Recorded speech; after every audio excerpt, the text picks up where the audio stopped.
Okay, welcome everybody to the History of Higher Ed Organizing in Oregon. I'm David Rives, president of AFT-Oregon. Before that, I was a longtime teacher of English for speakers of other languages at Portland Community College. So I'll introduce our panel first, and then I have the briefest of histories of AFT-Oregon. If anybody is a labor historian, would like to help fill in the gaps, come see me. You're more than welcome to. I'll introduce first Larissa Petrucci is a PhD candidate in sociology, former political education officer, and current member of the bargaining committee at GTFF. She also co-founded a coalition of grad students, faculty, staff, and undergrads with Lola Lustono to resist the neoliberalization of higher ed. Yeah, good stuff. And Hazel Daniels is a second-year PhD student studying forest pathology at Oregon State University. She has been a departmental steward, a vice president for bargaining and grievances, and an active member of CGE, the Coalition of Graduate Employees Local 6069, since 2015. She was a member of the 2015-16 CGE bargaining team and the co-leader of the 2017-2018 bargaining team. Okay. Julia Dancis uses she, her pronouns. She currently sits on the Graduate Employees Union Executive Board at Portland State University as the Vice President of Organizing. And she really loves consensual group hugs. There you go. And finally, Heather Wolford was a GTFF member and steward from 2010 to 2014. After graduation, she spent nearly 4 years working with faculty at Oregon State University to organize their union, United Academics of OSU. She has recently returned to the UO as the staff organizer for the United Academics of the University of Oregon. Okay. And now, just a history of AFT-Oregon, which I just put together this week, so just consider it a start. AFT-Oregon is composed of 21 locals. I'm counting the OSU one as our newest one.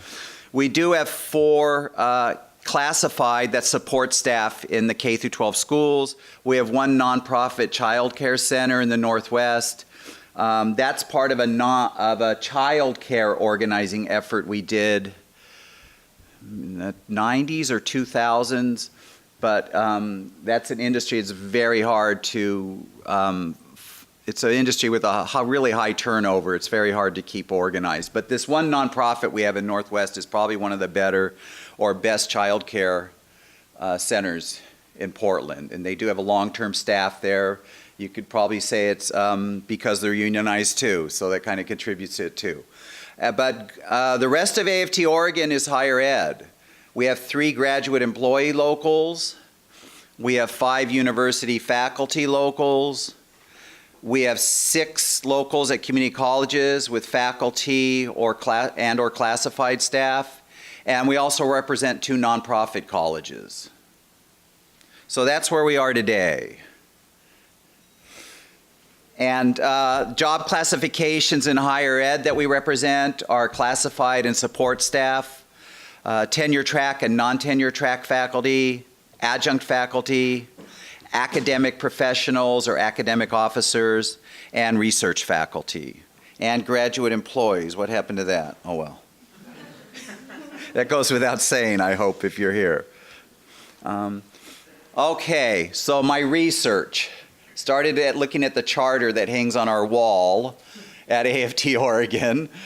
We were formed in 1952 with 5 K through 12 locals, and also a local 1061, the Oregon General Extension Division of College Teachers. And the best I can tell is General Extension Division of College was what they had before community colleges. It was like the extension services and a lot of adult ed. Served a lot of veterans after the war. Wasn't the traditional 4-year or graduate degrees. But I don't know anything more about this local, so some mystery here. Maybe I'm planting some seeds in somebody's mind to find out more. Our archives for AFT-Oregon are kept at the Walter Reuther Library. A lot of labor unions keep their archives there in Michigan. So maybe that's another possibility, is somebody's interested in taking a trip there and digging in through some of the boxes to dig deep into our past. But we did have a higher ed local way back when we were formed in 1952. Our first local that we still have today in higher ed was Portland Community College Federation of Faculty and Academic Professionals. They were chartered in 1972. I believe that's around the time PCC was founded too. A milestone was the Public Employees Collective Bargaining Act, was passed in 1973, and it made certain rules mandatory for bargaining. Before that, bargaining was totally voluntary on the part of the employer, which meant if the employer didn't want to bargain with the union or didn't want to bargain about any topic, it was unilateral on them to do that. But once we got the PECBA passed, that changed everything, and that's really when a lot of public employee organizing took off, period, not just higher ed, but a lot of public employee organizing.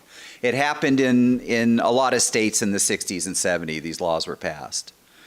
And our latest one before OSU or UAUO was the Association of Academic Professionals. I'm not sure what they are, but they're at Eastern Oregon University in La Grande. Local 6200 was chartered in 2002. And since then, we've also organized the faculty here at UO and at OSU. And the grads at PSU. Yeah, that's coming here. This is the recent, that was the distant past. That was the distant past. Now I'm on to the recent past. We expanded the Coalition of Graduate Employees at OSU. We pretty much doubled the size of the unit in 2012, what they call an accretion, when we accreted the researchers and the non-teaching graduate employees into the unit. So that greatly expanded the unit. I remember being part of that, going on some house calls and everything. It was a great effort. And then at PSU, the Graduate Employees Union started organizing in 2013. They just got their contract, first contract last April. Yeah. And United Academics of UO started organizing in 2009, and we filed those cards in 2012. And finally, we just filed the United Academics of OSU, just filed cards with the state to form a union there.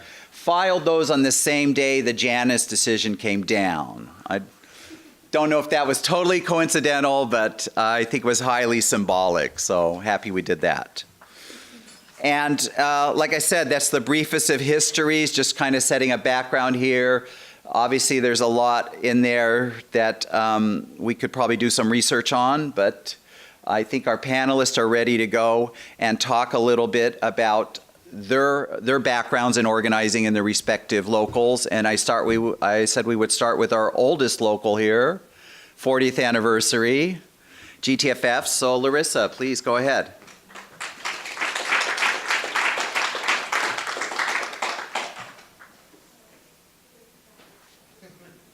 Hello. Okay, thank you all for being here. I know you had the choice of 2 panels to go to, so I appreciate you being here at our panel and listening to us speak.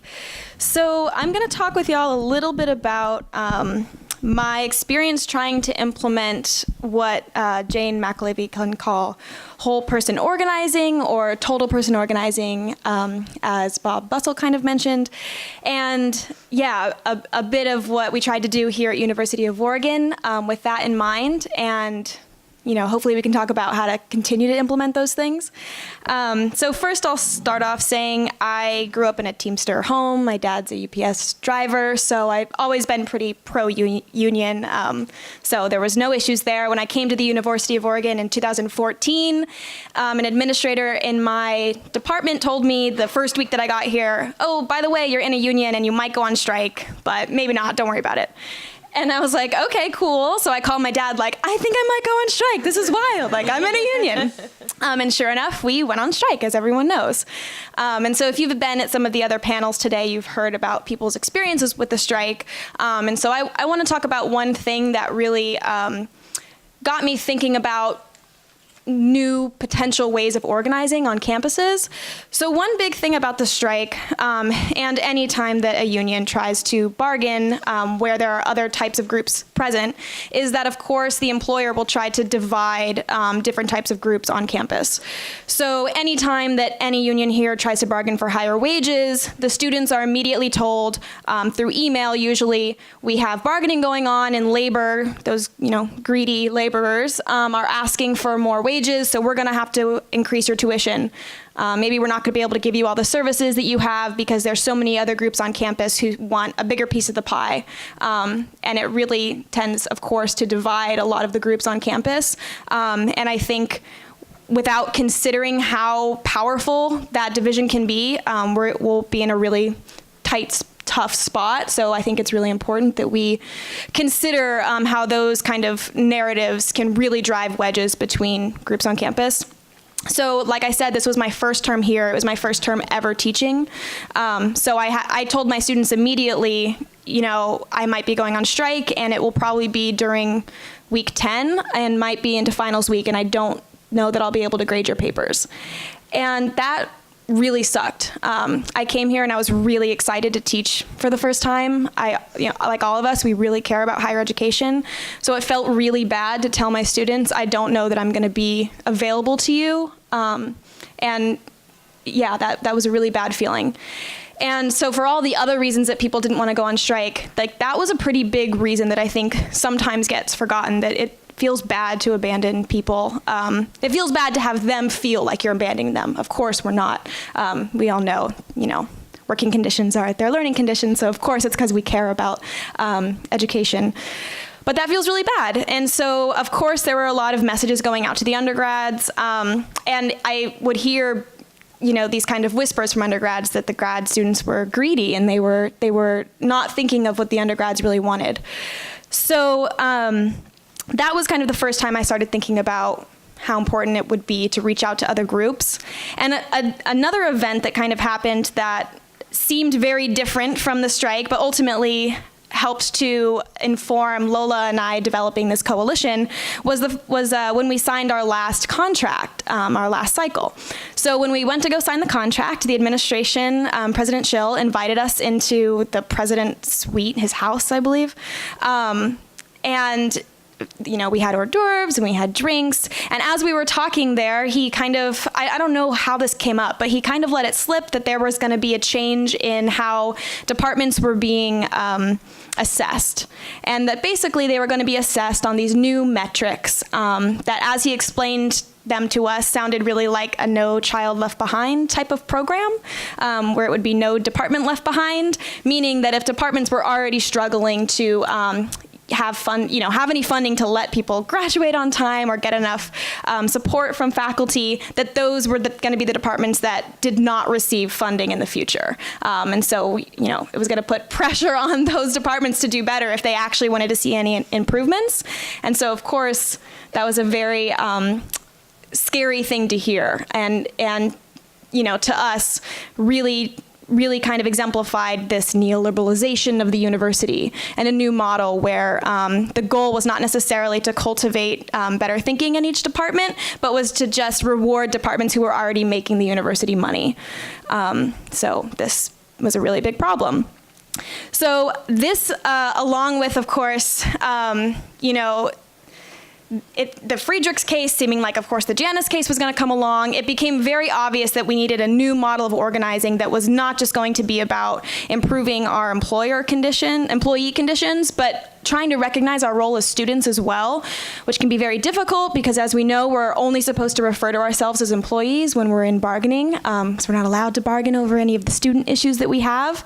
But to try to actually separate any of our roles as students or employees, or our roles as community members and employees, is a very silly and ultimately bad thing to do, because it really, it makes it very difficult to organize around all of the issues that we actually have. So Lola and I decided that we wanted to start talking with more. Lola is also a GTFF member and the current VP at large with AFT. We decided we wanted to try to start a coalition of undergrads, of staff, of faculty. We actually met with the nurses here in Eugene, and we called this coalition, we all decided to name it the PEAL Coalition. So it was prioritizing education, equity, and labor. And we all kind of developed a shared vision for what we wanted the university to look like.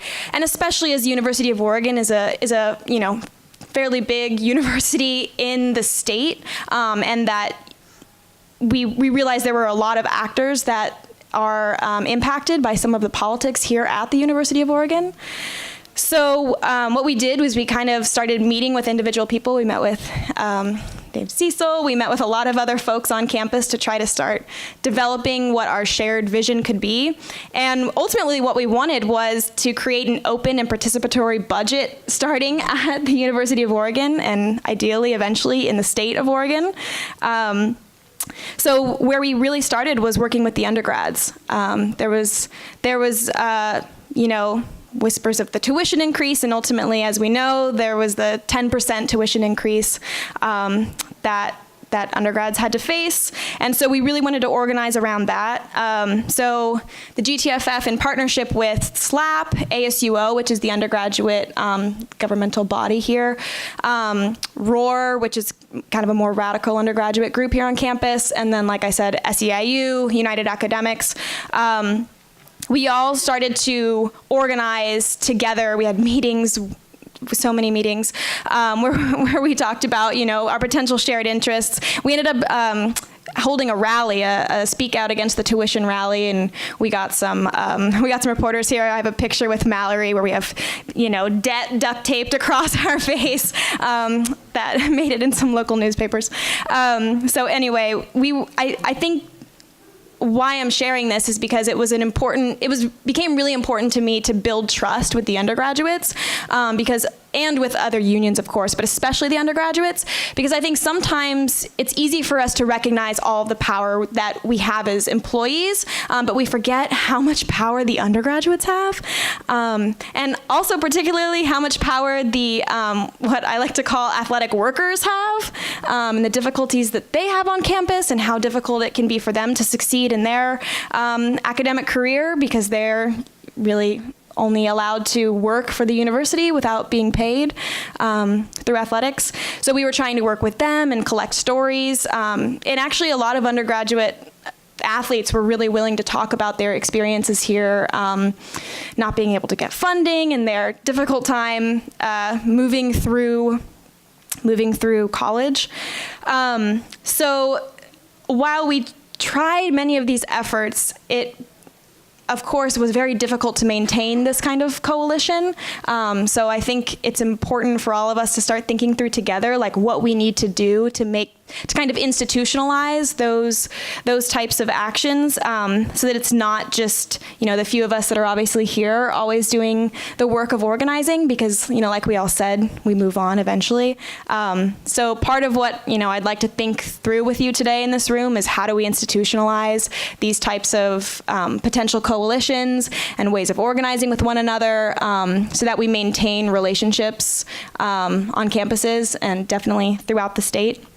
But I think, although ultimately the HEC decided to raise the tuition, despite some of our, organizing efforts, it did raise some of the trust with the undergraduates, and the GTFF has much better communication with undergraduate groups kind of after all of these efforts, and they know that we really do have their back. And of course, I'm in the sociology department, so I tell students that I teach now, we're bargaining, and you're gonna get emails soon that say, hey, we might have to raise the tuition because people are bargaining. So I think it's really important to communicate with with our undergraduates. And that's all I have to say today. Thank you.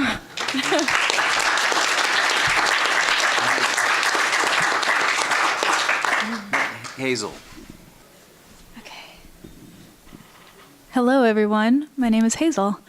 That was a very eloquent speech to start off our panel. I am sorry to inform everyone that mine will not be quite so elegant, but I did take a lot of notes, so hopefully I can just read my notes.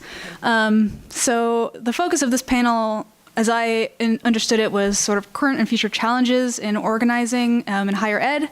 And so really it boils down to a couple sort of key points. One challenge that I think is not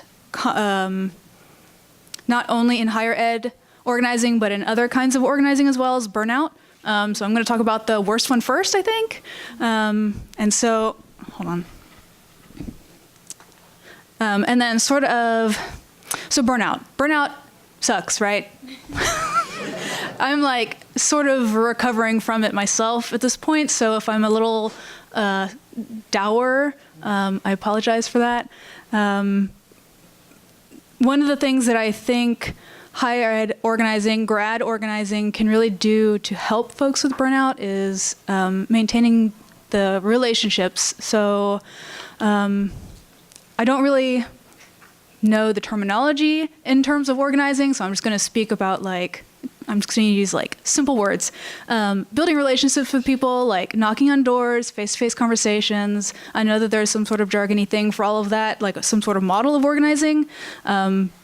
Whatever you call it, I think that that's one way that we can sort of prevent this common occurrence of burnout, to provide a social net. So CGE has a lot of social events. We have a lot of friendship. We have a lot of relationship building activities. And so, if I'm feeling crappy, then I can go and hang out with my union friends or my friends. I mean, they're just my friends. It's just that we also happen to be in a union together. And I think, those face-to-face conversations, the office visits, the house visits, also caucuses. So we ran sort of a pilot program to start a caucus system in CGE. And I really think that the sort of giving people multiple tiers of participation available to folks who are maybe just dipping their feet into sort of union participation is a really great way to build these relationships, again, which will prevent burnout in the future. So we have caucuses, we do have ad hoc committees, we have our stewards, we have the executive council, and then we just have our general membership. And all of those ways, are open to people to participate and to make friends with people outside their departments, or make friends with people that they otherwise would never have met if it weren't through union participation. Let's see. Another challenge, I think, that doesn't have any easy answer is exclusionism. And so, a lot of times we have our circles of friends, and sometimes it can be really hard for us to break out of those circles and sort of bring others in. I guess I probably should have started with some background on myself. I don't come from a union family. I come from a right to work state, Florida, and so essentially my only experience with unions was teachers' unions, and I sort of understood that in an abstract sense, that they helped teachers to do something. I didn't really know what. And so I didn't really experience union solidarity or union membership until I came to Oregon State University, and pretty much immediately joined the union and became a steward. But there are a lot of people for whom CGE or GTFF or GEU will be our first experience with unions, and I think that can be really intimidating. I think people have preconceived notions, mafia involvement or coercion or corruption. And I think that a lot of those old sorts of stereotypes have carried forward, even though unions have changed so much and they look all different ways. But I think that the varying levels of knowledge and trust of unions is something that definitely needs to be addressed, and the sort of education of members or non-members can be ways to bring people into the fold. I also think, again, caucuses is an avenue for folks with very minimal or varied participation can sort of be an active participant in their union and sort of shape the way that the union moves forward. And I guess sort of following from that, union identity, not a challenge, but something I think is really important. Sometimes when I hear people talk about union participation and labor in general, they use all of these terms that I don't know, but I just like nod along with it because I'm like, yeah, that sounds probably like something I agree with. But I think that can be very intimidating, especially to grads. I study forestry. It's a very conservative field. There's a lot of negative union sentiment among my peers, and they listen to the terminology or the jargon that people throw around, and they disassociate themselves with the union identity because they don't associate themselves as workers in the way that sort of labor wants us to recognize ourselves as workers. And so I think that revitalizing what union identity means, especially in terms of grad employees, really is something that is helpful. Yeah, that's probably all I'm going to say right now. Great.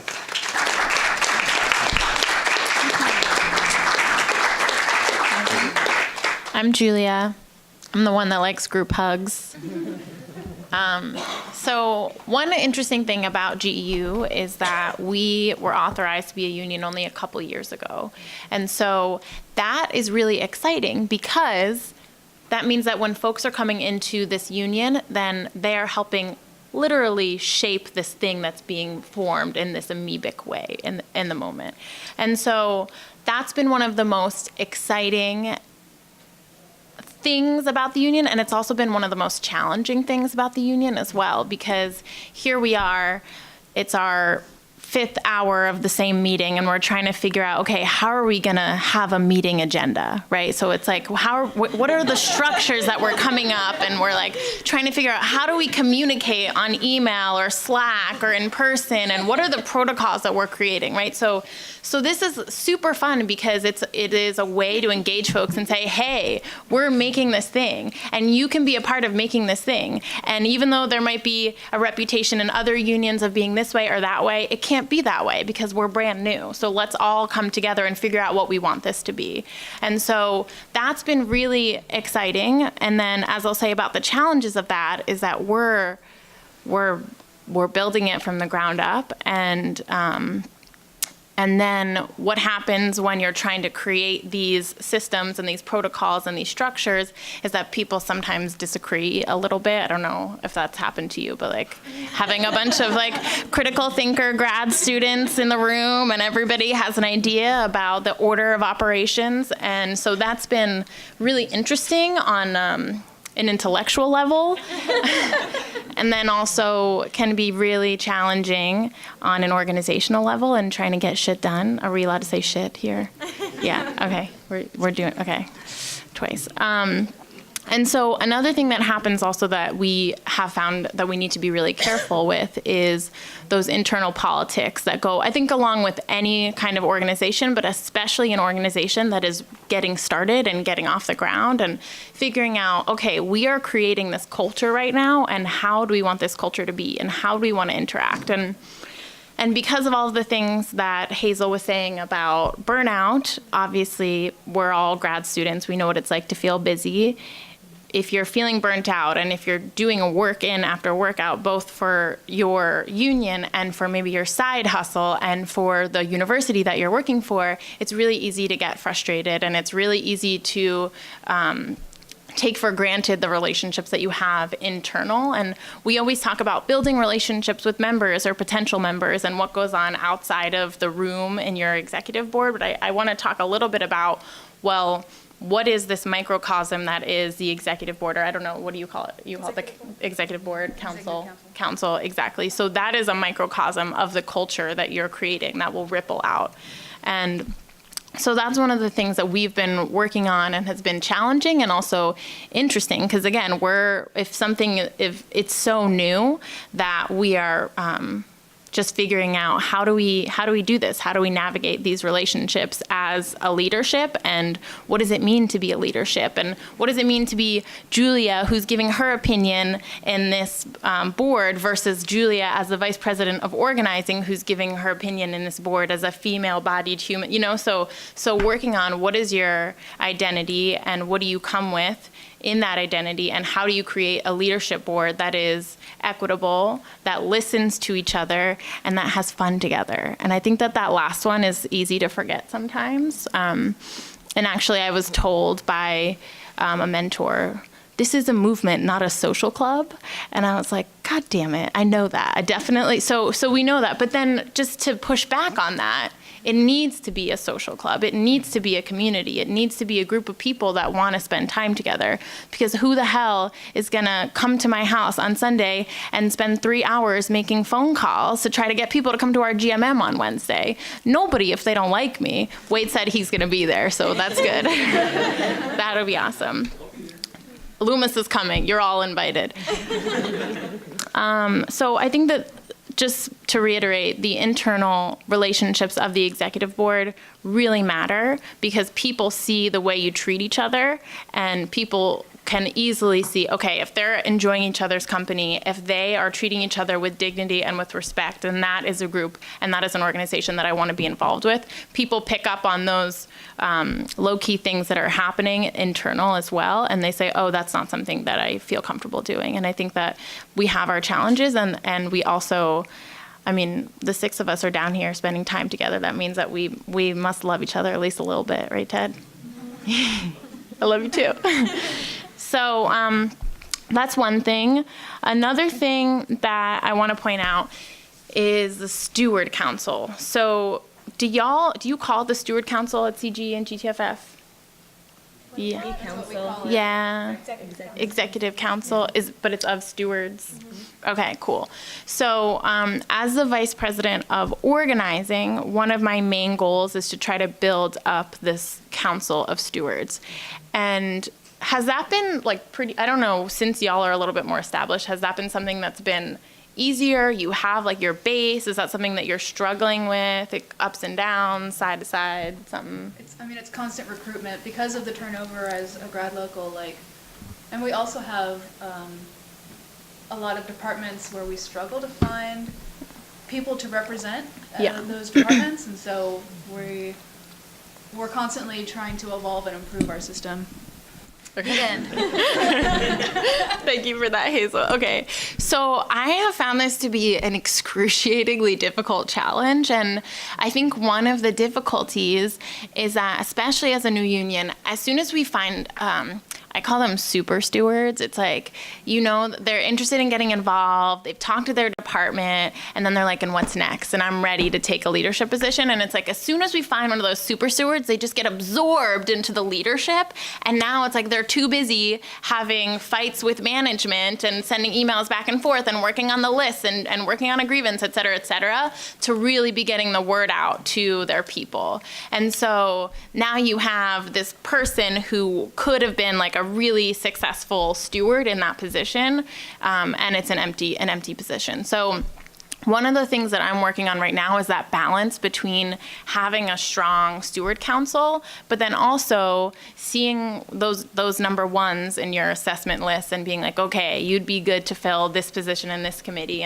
or this position on the executive board. And that is an issue that I don't have a solution for at the moment, but I think that at least right now I'm trying to claim people as I think my title is Chief Steward, which needs to be changed in our Constitution because of obvious reasons of offensiveness. But as somebody who is trying to build up that Steward Council, I am working to, and I recommend folks be protective of their stewards and protective of people who are willing to put in 30 minutes of work a week, or willing to put in just a couple hours, or want to be informing their people, because we can plan an event. We can plan a 40th anniversary event, or we can plan a GMM, and it can be the most amazing event. But then if you only have 10 or 15 people show up, then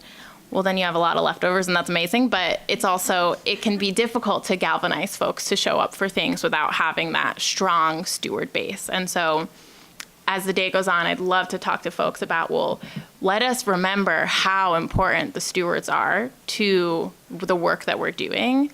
And let's make sure that they feel, and I think we're going to hear from one too, actually, right? You're a steward. I was. You were a steward. Okay. Well, you'll talk about your experience of that. But let us remember how important the work that they are doing is, because they are the connection to all of the folks that we don't know. And then the last thing that I will talk about is how amazing it has been to start to get to know the folks from CGE and GTFF, and how supportive they have been in our struggle and triumph of getting this goddamn first contract. It's been so awesome.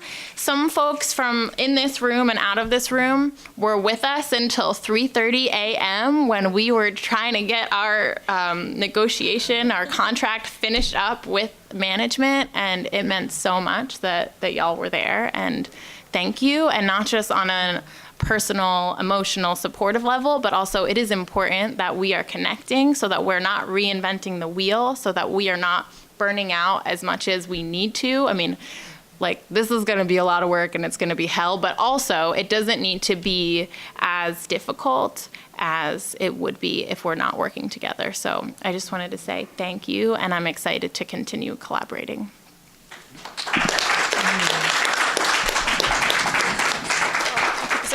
Microphones everywhere. Oh, nice. Okay, is this one on? Please forgive my very scratchy voice. Excuse me, as I get over being sick. So I'll switch gears a little bit and talk about faculty organizing, since that's what I've been doing since I finished graduate school here at the U of O. And just give you a really quick sort of context about what we did up at OSU and where that's at now, and then we can move on to conversation, hopefully. So as David mentioned, I now work for the United Academics here at U of O. They were certified in the spring of 2012 after several years of organizing, ratified their first contract in 2013, so 5 years ago. It's about 1,600, a little more than 1,600 faculty. It's a wall-to-wall unit, so all tenure track and non-tenure track teaching and research faculty. So postdocs, research assistants, career instructors, adjuncts, what we call pro-tems, as well as tenure track faculty. It's pretty great. In the wake of that organizing effort, they started up at OSU, and I was one of the first organizers on the ground there in the fall of 2014. I started working there after I graduated in the spring.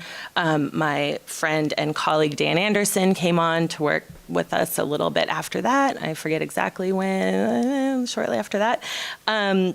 And we were actually certified. It was very close. We were certified on Janus Day. So June 27th of this year, we filed, I think it was the 5th or the 6th of June, for that unit. So it was pretty exciting. It was not an easy lift. A lot of people said that OSU was not going to be organized, or, they were very surprised. They were like, really, you're organizing at OSU? But the faculty there did it, right? So their unit is about 2,400 faculty, so it's quite a bit larger. Again, a wall-to-wall unit, tenure track and non-tenure track teaching and research faculty. There is still a campaign moving to organize faculty who have supervisory duties in same union, parallel unit. So hopefully that one is certified soon as well. And OIT faculty, I should also just quickly say the Oregon Institute of Technology faculty filed the same day we did were certified the same day that we did. And there was a couple hundred people, I forget the exact number of that unit. But so on a day that started out pretty poorly, we woke up to bad news that day. And then a couple hours later, we got our certification notice in, and so it got better. But just to give you a tiny bit of context on what was happening and has been happening up there. So Larissa, you were talking about the neoliberal institution, university, right? So all the things that we know about in the increasingly corporate model of higher education, increasingly top-down, power concentrated with deans, handing down policies that don't really make sense a lot of the time for faculty. Just general erosion of shared governance and faculty voice. We heard a lot about that, right, at OSU, just like everywhere else. Of course, with that, with the shift to increasingly contingent labor, job security is a big issue. A lot of people, I will always remember the day, excuse me, that I was talking with a research associate who had been at OSU for 27 years on year-to-year contract. And he was in the College of Earth, Ocean, Atmospheric Science, and, ran very specialized equipment, was very much an expert in his little corner of his field. 27 years, I don't know how do you plan a life, with that? At what point do you decide, maybe I'll buy a home in this community, maybe I'll stay here? So yeah, that was very real. Also, so we were organizing there 2010 to 2014. Obviously, the Trump regime came into office in the middle of that. So, in some ways, it was a thing that moved, I think, quite a few people who otherwise, a lot of scientists who might have not been otherwise thinking about their individual problems as structural problems, or coming together with their colleagues to take collective action as a thing that they might do. But suddenly, science was under attack, and public education in general were under attack. So that was definitely a thing. And I think similarly, a lot of faculty were really interested in the idea of coming together, not just to think about and work on issues that were happening at OSU, but coming together with their colleagues from the U of O, from PSU, from all the other institutions in the state, and working up in Salem, working at the national level to influence, policy, to pressure for better funding for research and so forth. So those were a lot of the things that people were talking about up in Corvallis. As I said, it was not easy. Isolation, bridging isolation, we talked about that a lot, right, as one of the big challenges. Higher ed is very siloed. A lot of people, especially at a, more science-y institution, a lot of people work in labs, and they don't know the people outside their labs. They don't know the people outside their department. So that was very real. The sheer size and scope of that campaign, the land grant institution, right? There are extension faculty in every county in the state of Oregon. Oregon is a large state, it turns out. Malheur County Extension Office is very far from Corvallis. Excuse me. And so getting out to talk with those folks, and again, just it's a lot of people to have one-on-one conversations with. The diversity of the unit, it can be a challenge for some people to think about how their position as a faculty research assistant or as a postdoc is inherently tied up with the interests of, tenure track faculty and vice versa. Not reproducing the power dynamics within the local that the faculty were working to build, not reproducing the power dynamics that already exist within the institution was tricky. But we tried to be really conscious, I think, of those things.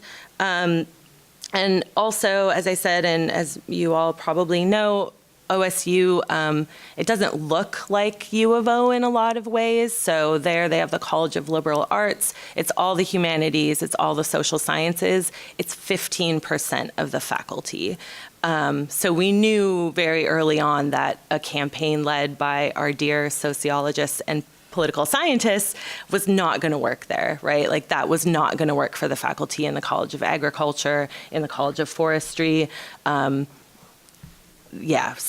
we knew we had to think about that.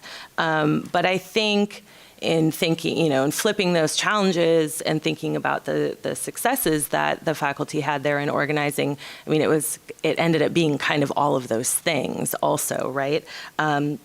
The fact that they do have a very diverse unit that is wall to wall, and the fact that, I remember the first time we got activists together in a room together for a meeting outside of one-on-one conversations, and we had people from, so there are 11 colleges there. I think we had people from 7 or 8 of those most of them. I should also mention, like, they have a college of pharmacy, they have a college of veterinary medicine, like, right, places that are traditionally really hard to organize. But getting folks in a room together and sort of facilitating the space where they can talk about their issues and their experiences as faculty, and sort of realize, if they hadn't already, that while they might manifest, in slightly different ways in different places, it turns out that it's all part of the same puzzle, right? It turns out that, like, these things are not actually very far removed from one another. And just the ability to, to have a reason to go out and talk with someone in a part of campus you would otherwise never go to, building relationships, building community. Granted, we had the luxury of time. I mean, we had a 4-year campaign. A lot of organizing campaigns, for various reasons, just don't get that much time. So I very much recognize that we had that luxury to really try to do it right. Work with the faculty to do it right. But I think that the result is that they, knock on wood, now have a union that really actually looks like the faculty, that really understands the experiences and the issues of all the faculty, of all the ranks across all the disciplines, and actually, like, looks like them. And I think that's a big win there. So as I said, now, we're in the state of Oregon, all the faculty, well, I think, is that right? I'm trying to think. There might be some groups in some campuses that are not represented, but the faculty at all 7 public institutions here are organized, and that's a pretty great thing. Our higher ed labor movement has, and also with y'all at GEU, I mean, our movement is growing at the state level, and that's pretty exciting.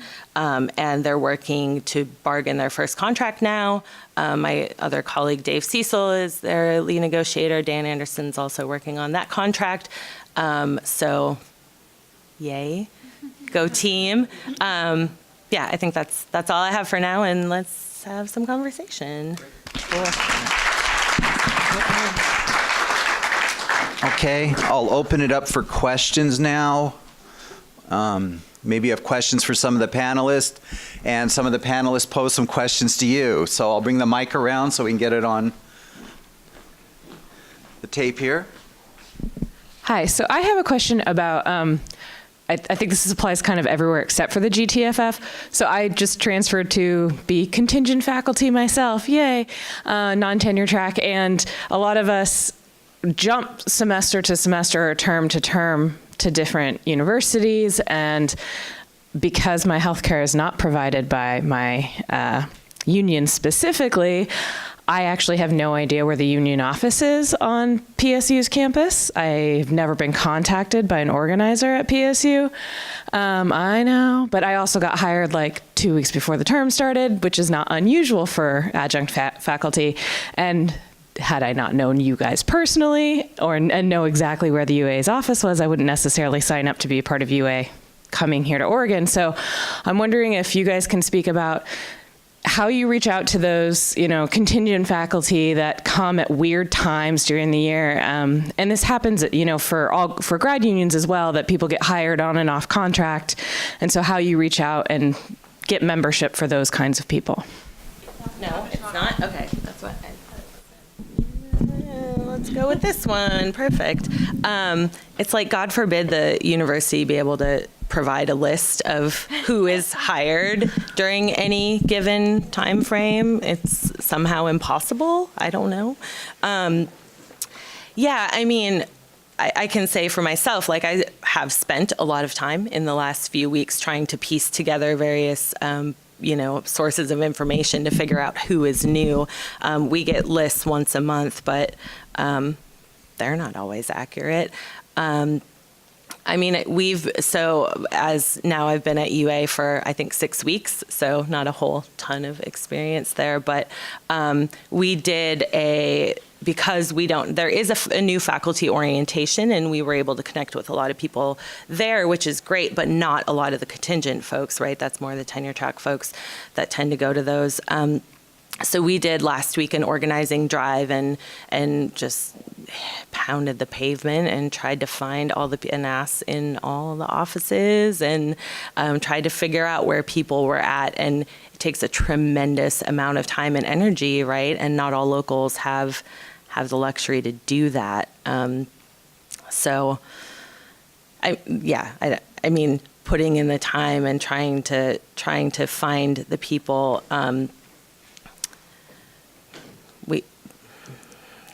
It's not a great answer. That's what we've been doing. Anybody else? As far as finding people, definitely people fall through the cracks. I mean, like, we have orientations. We try to do home visits if we can. Administration also sends us incomplete or sometimes incorrect lists of members. It's really just trying to get the word out. Sometimes it's just through word of mouth. Like, I'm in an office with 4 other people. They know a bunch of people who are in, like, offices of 12 people. And so it sort of is just, we tried as best we can. But yeah, we certainly don't have a perfect system for finding folks. Yeah. And okay, I'll get to you in just a minute. I just have to add, AFT-Oregon's working with SEIU, other unions, for some legislation in the next session to have better access to, guarantee us access to new employee orientations, which isn't offered by every employer to the union, and to get those lists in a more timely manner, too, when new employees start. I can't say what the exact legislation is going to be. The draft keeps changing. I mean, they're working with the legal team and everything, but that's the plan. Yeah.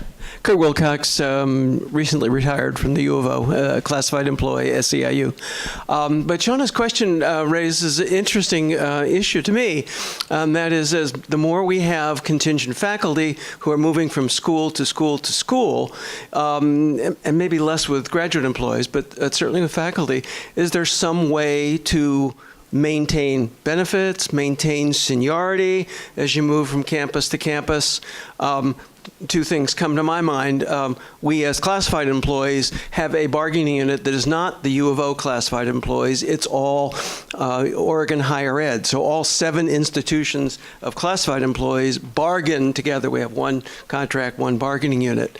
There's been an effort on the East Coast, particularly Massachusetts, I think, where there's been efforts not just to form bargaining units that are, say, people at Northeastern or at Brandeis or at Tufts or whatever, but to form a bargaining unit of faculty that work at several different institutions.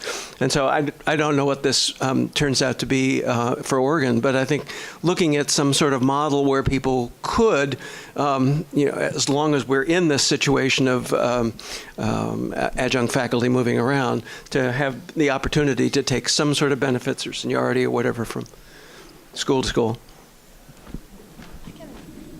I can add something to that too. Is this on? This is on. So I think this is where the culture of the union really comes in different departments. So people's networks will talk to each other, right? Like the people in your department talk to each other. The people in my department talk to each other. If there's a culture in that department of being a union department, then it doesn't matter when you come in. If you come in winter term, if you come in spring term, if the other people around you, if your kin who you trust are part of the union, then it makes you much more likely to trust people in the union. And another thing that I'll say is about messaging. And so we're really lucky to have our new VP of Communications here today, and just trying to make our messaging more accessible and more prevalent and just more around, so that people know there is this culture of the union on campus. And so that looks like flyering, and that looks like having a website that's up to date and accessible. And we've actually had several folks become members just by being like, oh, I've seen this website, it looked good, I signed up, what's happening? And so that's amazing. Another thing that folks can do is, if there is some sort of folder, even if they're not having an orientation when they're coming, when they're joining the faculty, or I don't know exactly how it works, but if there's a folder that they get that's kind of like an orientation folder, facts that you have that they might want to know about, getting a flyer in there and just getting your information into the places that you know that they're going to see, I think could be really helpful. Just one quick thing, Kurt, to your point about the sort of metro level organizing. So I know that the AFT has a couple of metro areas where they've done exactly what you're talking about, right? They've organized people. Philadelphia is one, United Academics of Philadelphia, I believe Chicago. Goff, is there anywhere else, or Jess? I know those were the kind of initial places where, for exactly that reason, right? Because people are teaching at Temple, and they're teaching at Penn, and they're teaching wherever else. They might be teaching in New Jersey or something. And when you piece them together, they're working a full-time appointment, but they're all part-time appointments. And right, we know that a lot of the reason for the shift to contingent labor is because if you're under half-time, you don't have to pay benefits, and it's cheaper. And I think David will speak a bit to some work the State Fed here is doing to try to get at least the healthcare, access to insurance for people who are teaching more. But it is definitely, I think, something we'll see more of in the future, is that sort of citywide organizing, and thinking about ways that we can recognize the sort of cumulative appointments that people have, rather than individual appointments at various campuses. Yeah, one of our priority pieces of legislation in the next session will be a bill to have adjuncts combine their teaching among colleges and enough to qualify for health insurance. It doesn't now. They say it's very decentralized in Oregon. The universities and community colleges are very decentralized. It's not a central system like some other states that it's easier to say you fall under one employer, so to speak, the state. Here it is pretty much the boards of the institutions you're employed by. But we're looking at something, the state does have that data. They are public employees still, these adjuncts, and we're looking at a way to have that recognized and basically force the employers to pay their share of that person's health insurance that they're currently. The system is, they're exploiting the system with so-called part-time workers to avoid paying them benefits, but these part-time workers are working, more than one job, as you mentioned. So we're trying to get them to stop doing that by forcing them to pay for health insurance. So you'll see that coming. I urge everybody to write, call your legislator when that comes out. Thanks. So I think this is probably more of a comment than a question, but I really appreciate the panel, the insights of the panel.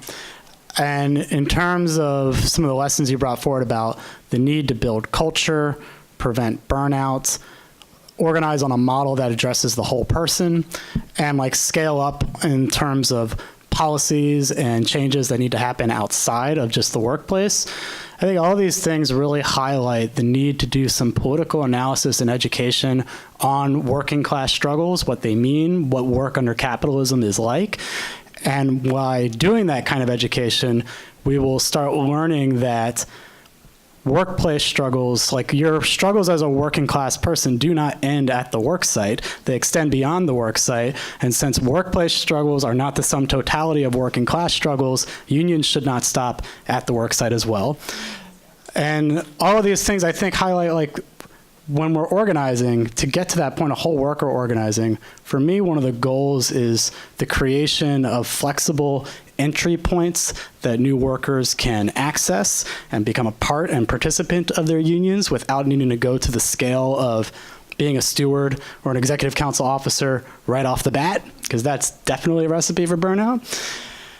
And also finding out like ways that people reproduce their lives. Like, I think when we start doing this, we realize that people experience their struggles through everyday life, daily struggles.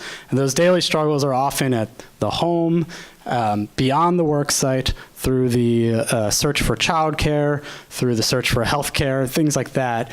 And when we think about that and those entry points, one way that I feel like the union movement can go towards is through the creation of like cooperative housing. You know, one thing I think would be amazing is if we had like office spaces where we had our union meetings that we built like some laundry rooms in and just had people do that, or like childcare drop-in centers during that space. Like, we need to figure out ways that the reason that people burn out, among other reasons, one of the fundamental reasons is time and energy and just how we're mired in daily life.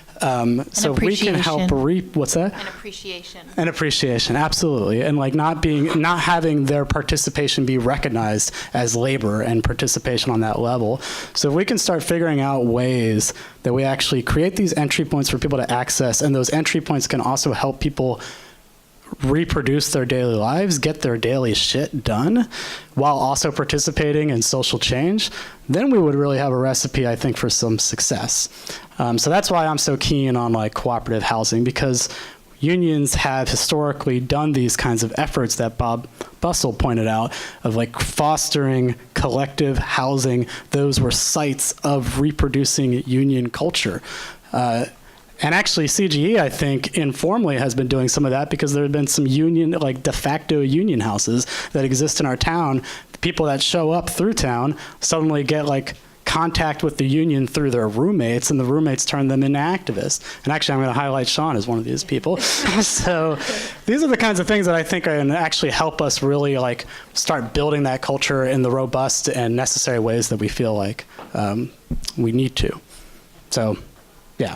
More of a comment, sorry. But it's a comment that came from all of your analysis of the situation. Good to see you. Bill Rattery, from one of the original GTFFs, and retired from the International Labour Organization after 30 years in Geneva, Switzerland. First of all, I want to make a positive comment on this panel. We started the day's activities with a virtually all-male panel. We finished with a virtually all-female panel. This is known as human progress. So, congratulations to this panel and to its contribution. But my comment is actually in the form of a recommendation, a suggestion. I understand, we all understand, that when you're engaged in local struggles on campus, in an institution or a community or a state, it is hard to have a larger perspective, but it is important to have that perspective. And one direction I want to point you to suggest to all of those engaged in higher education, is to look internationally. Some decades ago, movement began to adopt standards on behalf of education personnel. The first ones were in the 60s, dealing with teachers, what in the United States would be called K-12 teachers. And 20 years ago, last year, 20 years anniversary, UNESCO, supported by the ILO, UNESCO, for those who don't know, is the United Nations lead organization for higher education. And UNESCO took the lead in adopting an international recommendation on the status of higher education personnel, teaching, research, and service. And what I want to suggest to you is to look to those kinds of things and use them as you can, because it may be very interesting for everyone, but particularly for your international student members and international faculty members who may eventually go back to their countries and carry their experience, as we've been talking today, carry your experiences beyond your initial organizing as a GTFF or at OSU or PSU or the faculty in any of these institutions, including here at the U of O. And the larger experience can be very important. And in that context, do not forget and use the international work that's been done to help you. These recommendations are not binding on anyone, but they serve very much as a moral force, and they can be used as a very good marketing tool when you get into negotiations and collective bargaining. If you want to know more about that, just Google or do an online search for International Recommendation on Higher Education, Teaching Personnel, UNESCO, ILO, and see if that can't be of use to you. I think it is useful for all of us to think more broadly. Organizing is local, and it's also international.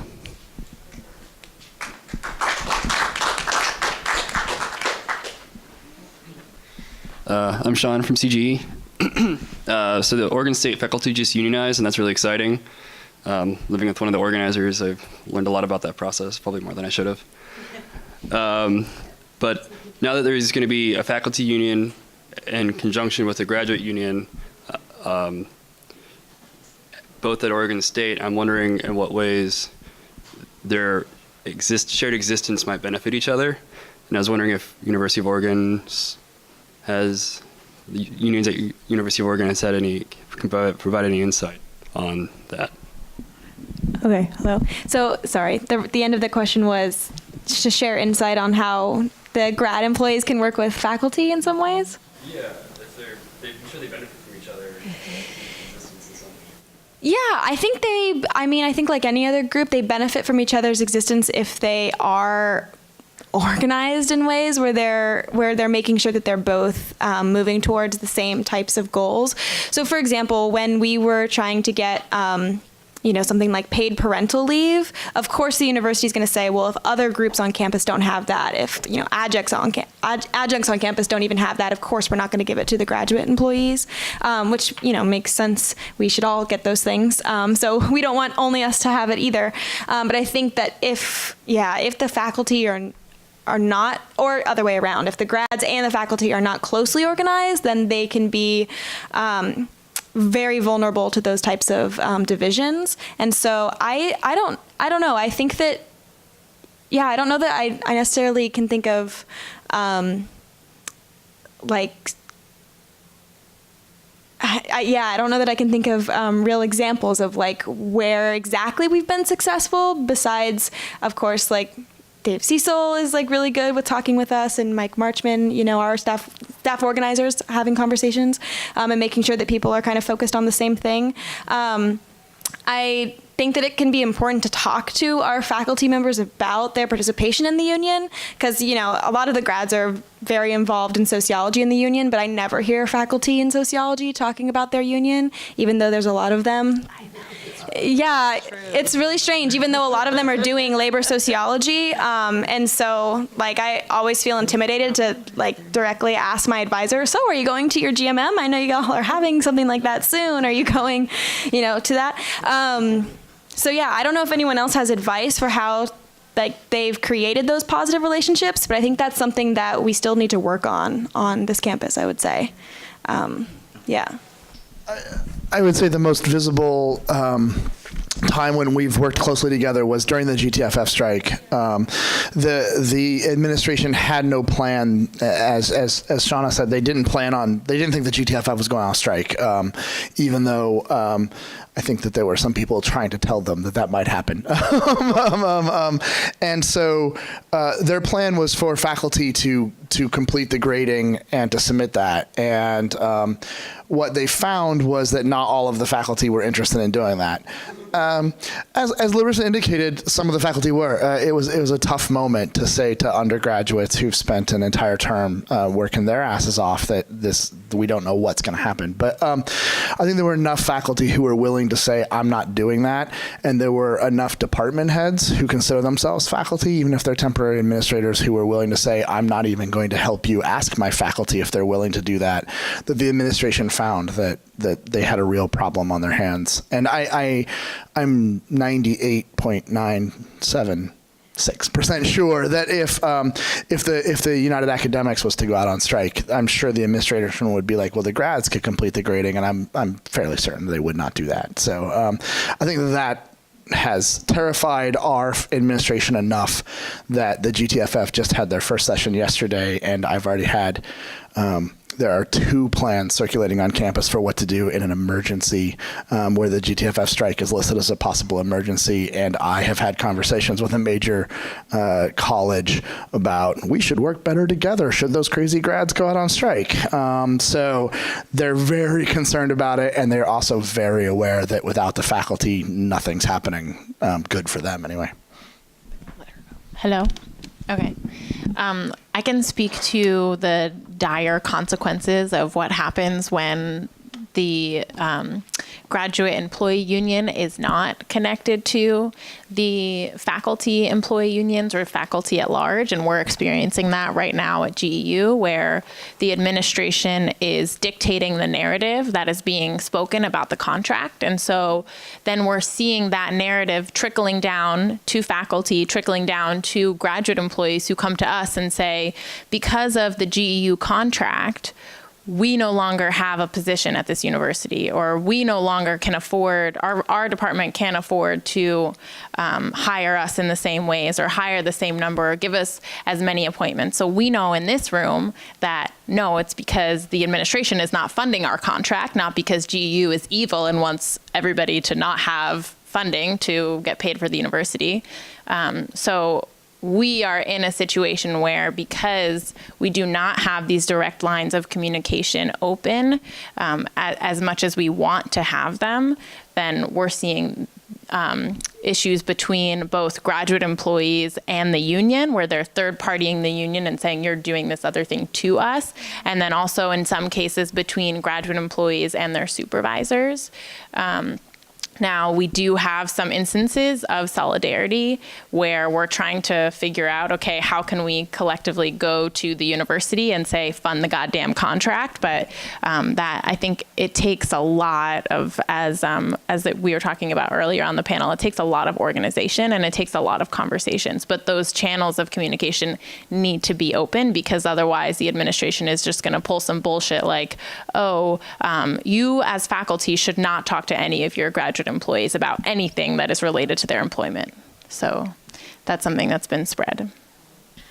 Hi, I was just going to add one more thing. After the strike, and I don't know if this continued, Jessica might know better than me, but we used to have presidents' meetings where the presidents of all the unions would get together for lunch like once every other month or so, and talk about what was going on in our unions and how we could support each other and moving forward and stuff. And I don't know if those are still going on, but that was definitely a result of the strike. So I would definitely recommend reaching out, the e-boards, reaching out to the e-boards of the other unions on campus, and not just faculty. Like, if your classified staff are organized, if you've got we have Teamsters that don't work on campus, but they come on campus, and if you can reach out to them and just meet, I mean, it doesn't have to be as often as that, but just to reach out and make sure you're aware of what everybody else is doing, because then it makes it much easier in the future to counteract those administration narratives, but also just be prepared. Knowing that something big is happening in another union makes it easier to be prepared to help when it comes around. Yeah, and on that note, you can work on more than just labor issues. You can work on social issues around campus.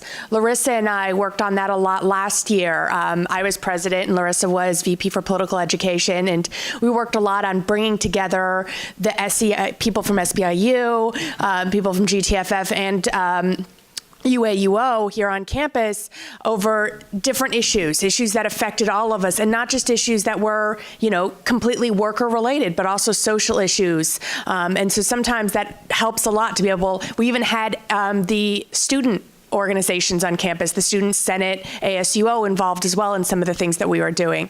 So it also helps in the future. It helps us build those gaps, not only looking like, oh, we don't just go to you when it's, bad times, but we also want to help you out, and communicating with SEIU on buildings, they have their own groups that get together in some of the buildings on campus to meet about different issues, and communicating about that and how to make changes even at that level. So I guess sort of following the theme of the comments that have been going around, something that we didn't really touch too much on was the tri-union retreat that happened between our 3 grad unions.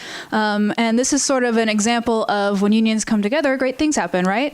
So it's never too late. I think that GEU and CGE are in a good position, because in CGE's case, the faculty union is new, and so it's easy for us to sort of outreach our hand and like let's start off with a strong relationship. I think GEU as a new grad union, can start forming these relationships since the union is sort of in its infancy. But it's never too late to put a hand out in friendship, with the other unions. And the tri-union retreat was a great success, building friendships, building solidarity, idea sharing amongst our unions. And so that's something that I think would be awesome and that we should do more often and with more unions. If I can just add, I know at PSU, for example, there's a big issue about trying to disarm the campus safety. They had a tragic shooting there recently with their armed public safety. And I was just at our part-time faculty union there yesterday, and they were talking about polling their members and such to see what their views were on it before they take a position. But I think that's really, just a prime issue that all the unions should be talking to each other on. I really have a feeling they're going to all come out against it, what I know about unions and what our members feel. I'm pretty confident of that. And I think it would be much stronger if it was a combined statement from the unions to those boards. It'd be so much stronger. And those are the kinds of issues, I think, like Jessica was referring to, that bring you together, too. I think that this has been a difficult and ongoing process in the case of PSU. We have a pretty strong relationship with the adjunct faculty union, and PSU AAUP has showed up to bargaining, and we do meet with them on a regular basis in the T for PSU meetings. But it's like I have no idea what they would do if we told them, for instance, to send out an email to their members that said this health insurance stuff is like not quite what the administration is telling you.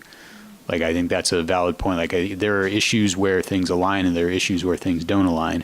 I had a question, though, that was sort of like parallel to what Sean asked a little bit earlier, which is I was wondering kind of like what in the initial organizing drive for UAOSU, if, like there was some opportunities for, synergies in organizing work between the grad workers and the folks who were going to be in this like very broadly defined, which is quite useful for a bargaining unit, unit for UAUO or UAOSU. Yeah, that's a great question.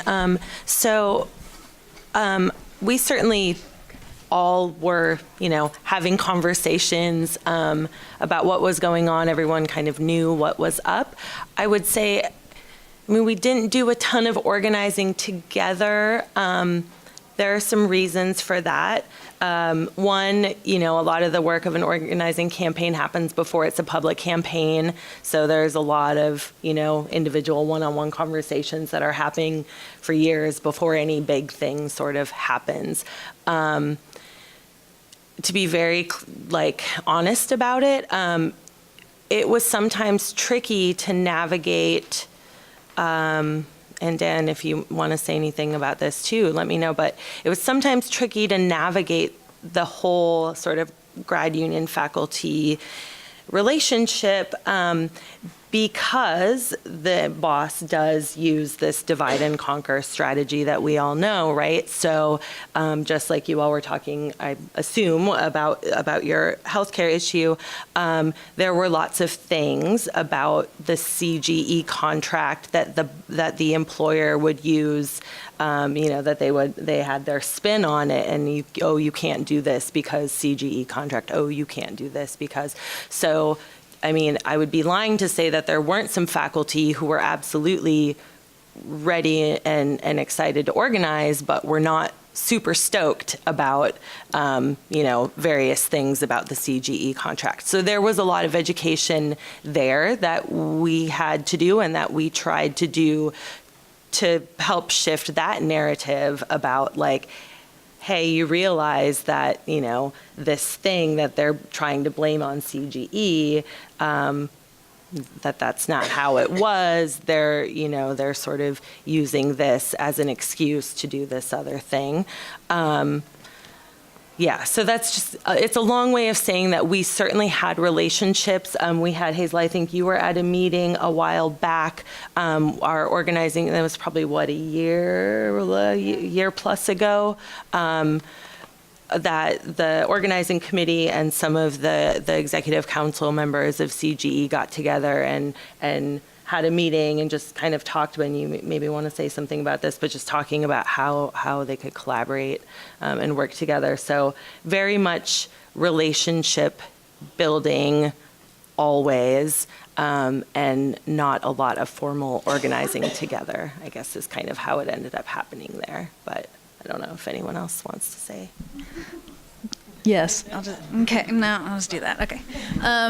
Yeah. So from CGE's perspective, I definitely think we wanted to step back and allow the UAOSU organizing to be as organic as possible without feeling like we were putting pressure on our PIs or faculty or anything like that. And I remember it being as supportive as a relationship as it could be, essentially, while still allowing autonomy for this other union sort of growing itself.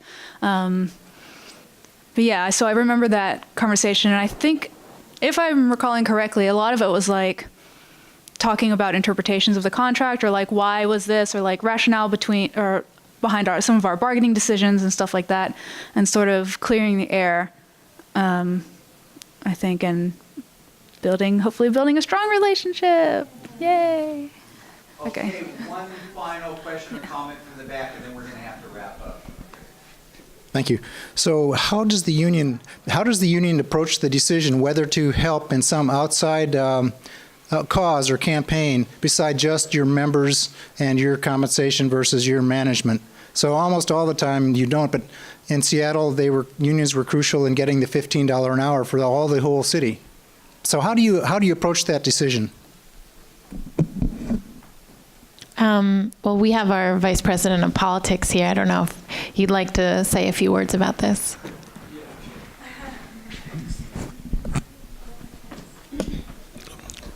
I guess you're talking about like how we develop a political stance. And I think in the post-Janus age, I think we're can be a little bit more personal, to be honest.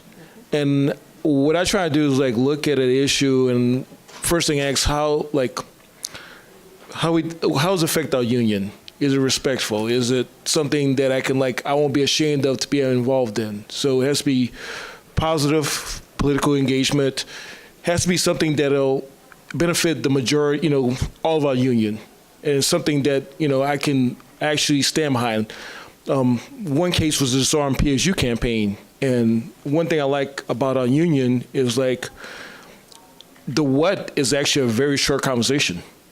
Like it happened.